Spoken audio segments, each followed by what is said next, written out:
एक द्वारिका में ही एक व्यक्ति रहा करता था जिसका नाम सत्राजित था।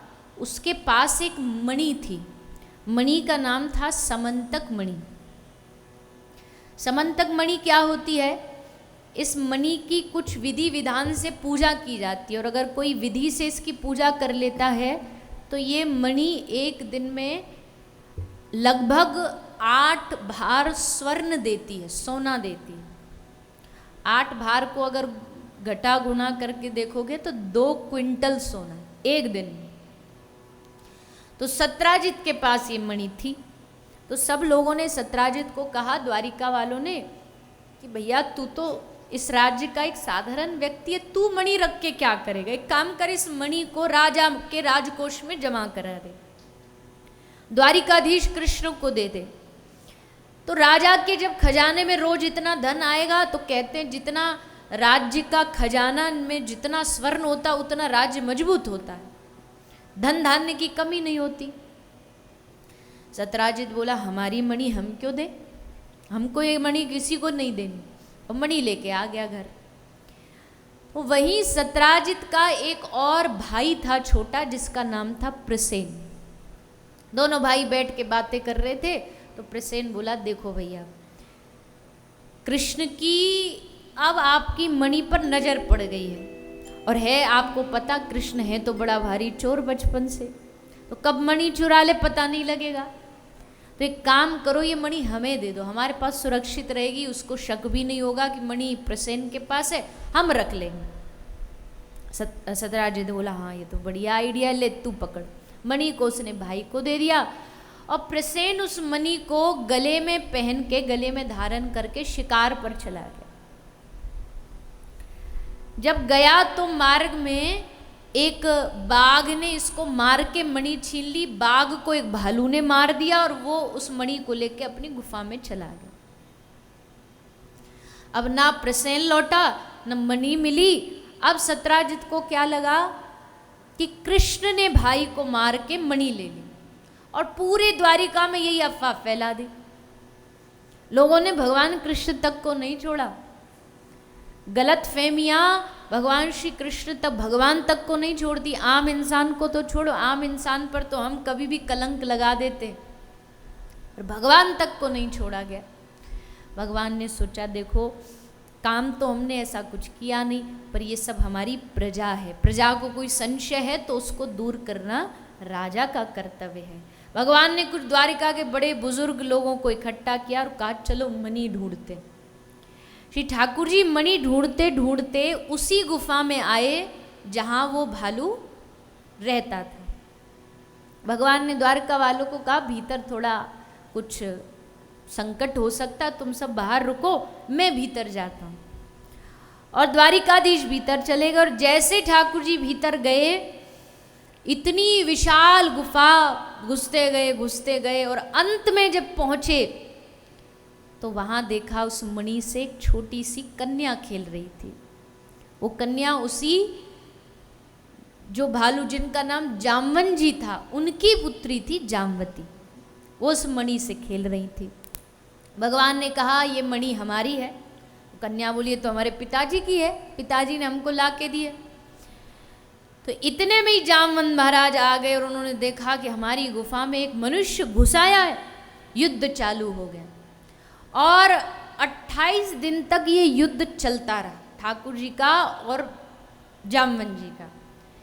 जब 28 दिन तक जामवंत जी हारे ही नहीं, तब अंत में भगवान ने इनको राम रूप का दर्शन कराया। और जैसे राम रूप को देखा, जामवंत जी चरणों में लेट गए, प्रभु क्षमा करो। क्या हुआ था, त्रेता युग में जब राम भगवान रावण को मार के आए, तो भगवान ने मीटिंग बिठाई, और उसमें सबसे हिसाब किताब पूछा कि भैया बताओ, किसने कितने कितने योद्धा मारे, किस किस को मारा। तो सब बता रहे हैं।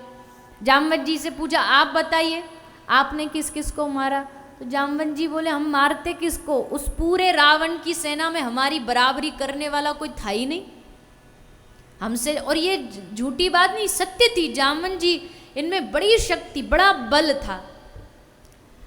तो जामवंत जी बोले सबने तो युद्ध कर लिया पर हम रह गए, हमारे हाथ में अभी भी खुजली चल रही है, ऐसा मन कर रहा किसी से लड़ भिड़ जाए, पर बराबरी का तो होना चाहिए ना युद्ध। तो राम जी बोले मतलब प्रभु इस दुनिया में हमारी बराबरी से युद्ध करने वाले तो बस आप ही हो, तो चलो एक एक दो हाथ हो जाएं। राम जी बोले बेटा इस अवतार में हम स्वामी हैं, तुम सेवक हो, और सेवक और स्वामी लड़ेंगे तो अच्छा थोड़ी लगेगा। एक काम करेंगे, ये तुम्हारी इच्छा हम अगले अवतार में पूरी करेंगे, तब लड़ लेना, जितना तुम में बल है हमें दिखा देना। तो आज भगवान ने जामवंत जी की वही इच्छा पूरी की। जामवंत जी ने युद्ध किया और अंत में भगवान से क्षमा मांगी। भगवान जाने लगे तो हाथ जोड़ के कहा प्रभु एक कृपा कर दीजिए, क्या हमारी बेटी से ब्याह कर लीजिए।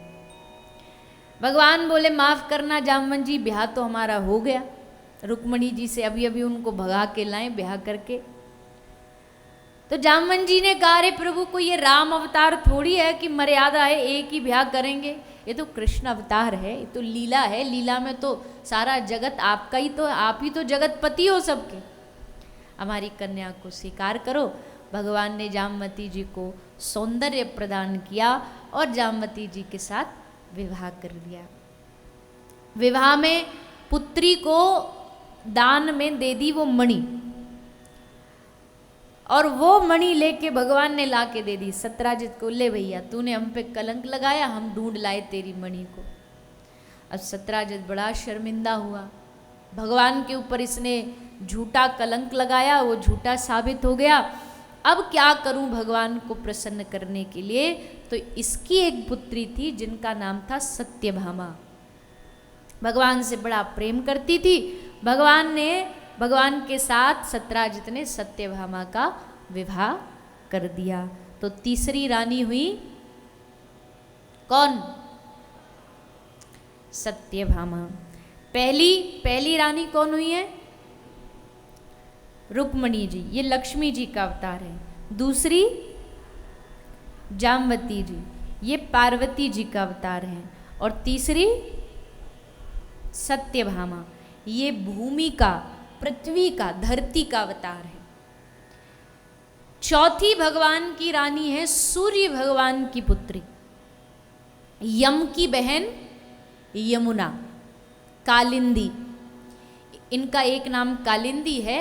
यमुना जी के साथ भगवान ने विवाह किया। एक बार इंद्रप्रस्थ गए थे, अर्जुन के साथ घूम रहे थे, देखा एक कन्या तपस्या पर बैठी। अर्जुन ने पूछा देवी आप क्यों तप कर रही हो? बोले श्री कृष्ण को प्राप्त करने के लिए। बोले यहीं बैठे, ज़्यादा मेहनत करनी पड़ेगी नहीं, चले जाओ चरण पकड़ लो। कालिंदी जी गई, भगवान से निवेदन किया और भगवान ने माँ कालिंदी के साथ विवाह किया। चौथी रानी कालिंदी हुई। पांचवी हुई उन्वेंद्र राजा की पुत्री मित्रविंदा। मित्रविंदा भगवान को चाहती थी पर इनके पिता और भाई कृष्ण से चिढ़ते थे, इसलिए स्वयंवर में सबको बुलाया पर कृष्ण को न्योता नहीं दिया। लेकिन मित्रविंदा ने मनी मन भगवान का आवाहन किया, मनी मन भगवान को पुकारा, भगवान आए, स्वयंवर में प्रकट हुए और मित्रविंदा ने माला भगवान के गले में डाल दी। तो पांचवी रानी हुई मित्रविंदा। छठवीं हुई सत्या। एक नाम इनका नग्नजीती भी है क्योंकि ये नग्नजीत राजा की बेटी थी। इनके साथ भगवान ने विवाह किया है। और कितना दहेज राजा नग्नजीत ने दिया, ये आप भागवत जी में पढ़ोगे ना, लिखा है कि 9,000 घोड़े दिए, 9 लाख रथ दिए, 9 करोड़ हाथी दिए और 9 अरब सेवक दिए, दास दासियां दी। 9 अरब। और अभी फिलहाल में पूरे दुनिया की जनसंख्या कितनी है? लगभग 8.25 अरब के आसपास सारे विश्व की। और राजा नग्नजीत ने, अकेले राजा ने अपनी पुत्री के दहेज में 9 अरब दास दासियां दे दी। तो सोचिए कितना विस्तार भरा ये युग रहा होगा। तो ऐसा भागवत जी में वर्णन आता है। फिर 7वीं रानी हुई भद्रा, और 8वीं भगवान की रानी है लक्ष्मणा। अर्जुन ने जैसे द्रौपदी को मत्स्य भेदन करके विवाह किया, वैसे ही भगवान ने लक्ष्मणा जी के साथ विवाह किया है। तो ये भगवान की 8 मुख्य रानी, इनके नाम, इनके विवाह सब श्री सुखदेव जी ने बताए हैं। फिर 16,100 रानी।